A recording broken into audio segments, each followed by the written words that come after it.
Hello అండి, కొబ్బరి బర్ఫీ చేస్తున్నాను. ఇది వేరే మోడల్లో, మామూలుగా పిండిలో ఏమి వేయకుండా చేస్తాను ఎప్పుడు కొబ్బరి ఉండలు. ఇది వేరే స్టైల్లో చేస్తాను అన్నమాట. కొబ్బరిని బాగా 2 కొబ్బరి చిప్పలు ముక్కలు కట్ చేసి మిక్సీ వేసాను. మిక్సీ వేసిన తర్వాత దాన్ని మెత్తగా చేసుకున్నాను, గ్రైండ్ చేసేసి. అప్పుడు దానిలో ఒక 2 స్పూన్లు పంచదార, ఒక పావు గడ్డ అంటే ఒక 25 గ్రాముల బెల్లం అన్నమాట పొడి చితక కొట్టేసి ఆ కొబ్బరి ముద్దలో అలా సన్నని మంట మీద వేయించాను అన్నమాట. వేయిస్తూ దానిలో ఒక 2 స్పూన్లు నెయ్యి వేసాను.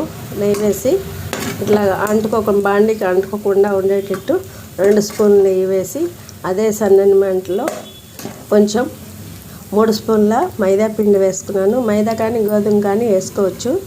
దీన్ని ఇలాగే సన్నని మంట మీద కలుపుతూ ఉండాలి, దగ్గరే ఉండి జాగ్రత్తగా, లేకపోతే మాడుతుంది.